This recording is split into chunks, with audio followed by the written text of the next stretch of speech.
Hey there, my name is Megan and welcome back to my channel. Today I'm going to be doing a spoiler-free review for Fable by Adrienne Young. So Adrienne Young is an author that I just got introduced to last year. She wrote The Sky and the Deep duology, and I read both books last year and really enjoyed them. So when I found out that she was coming out with a new series, I was like, definitely got to pick that up. She is a YA fantasy author that might be a new auto-buy author for me. For 17-year-old Fable, daughter of the most powerful trader in the Narrows, the sea is the only home she has ever known. It's been 4 years since the night she watched her mother drown during an unforgiving storm. The next day, her father abandoned her on a legendary island filled with thieves and little food. To survive, she must keep to herself, learn to trust no one, and rely on the unique skills her mother taught her. The only thing that keeps her going is the goal of getting off the island, finding her father, and demanding her rightful place beside him and his crew. To do so, Fable enlists the help of a young trader named West to get her off the island and across the Narrows to her father. But her father's rivalries and the dangers of his trading enterprise have only multiplied since she last saw him, and Fable soon finds that West isn't who he seems. Together, they will have to survive more than the treacherous storms that haunt the Narrows if they are going to stay alive.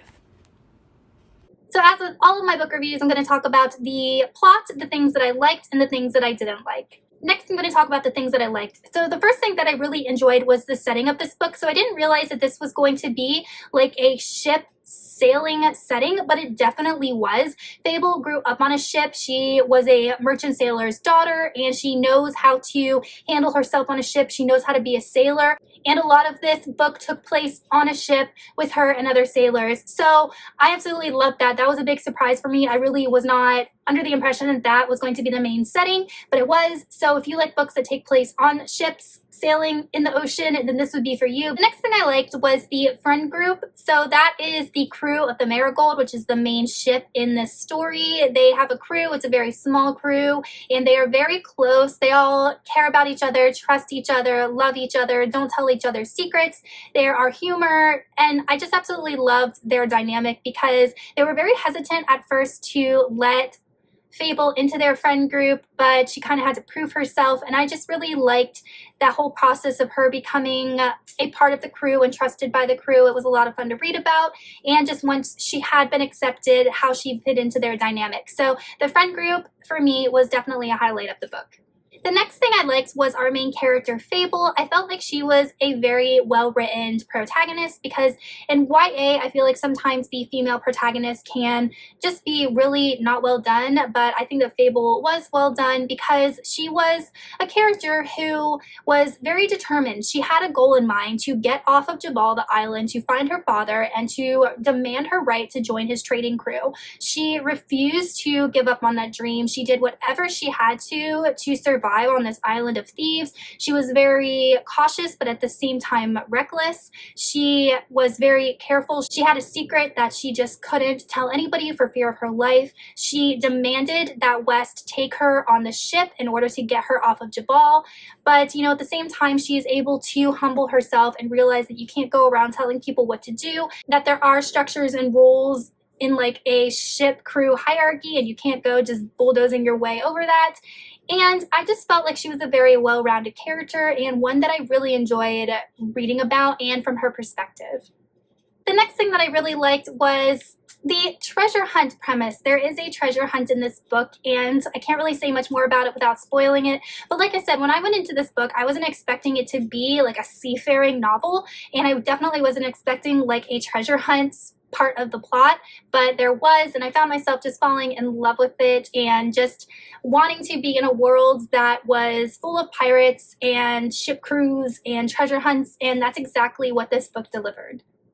Another thing I liked was the magic system of this book. So Adrienne Young writes very subtle magic systems, and in this magic system, Fable can kind of hear and sense certain types of gemstones. She's what's known as a dredger. So she goes underwater to the coral reefs and she basically chips out certain types of minerals that are valuable in this world. And I thought that it was a really cool magic system. It kind of reminds me of that Ray Carson book, Walk on Earth a Stranger, or something like that, where the main character can sense gold in the earth. So it's very similar to that. And just like in her Sky in the Deep series, the magic is very, very subtle. It is part of the story, but it's definitely not like overwhelming the story. You know, the magic system's just there to allow certain things to happen in the plot. Now on to the things that I didn't like so much. So the first thing I didn't like was the predictability of this book.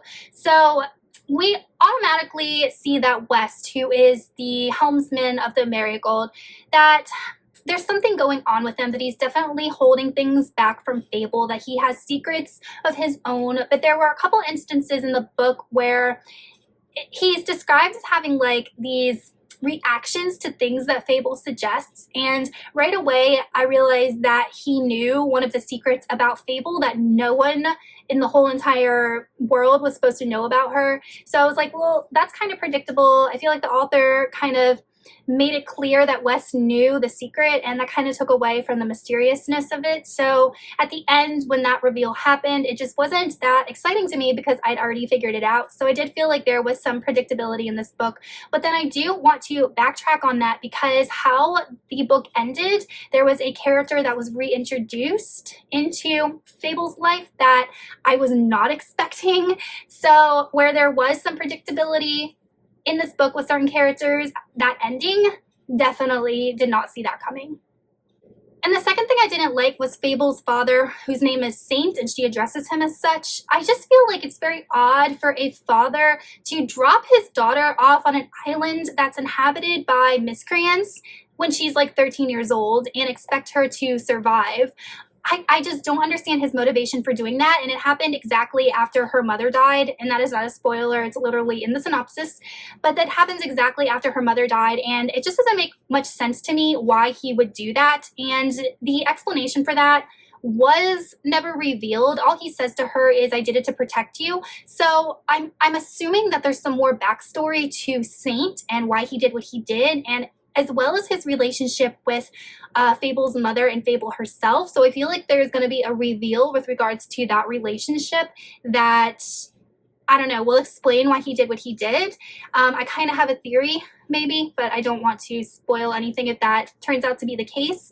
So I just found it a little bit unbelievable that Saint would just dump his daughter off on this island, especially because he's such a famous, notorious traitor, and a lot of people fear him. I feel like he could have protected Fable back on his island. I don't know. So I just found that a bit strange.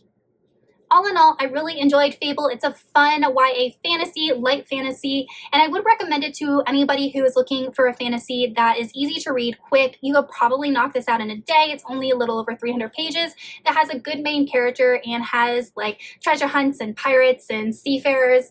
I feel like if that appeals to you, then you will really enjoy this book. Just go into it knowing that it is YA fantasy, so the magic system in the world is not nearly as developed as an adult fantasy, and it's not nearly as complex, which makes it a much easier and quicker read.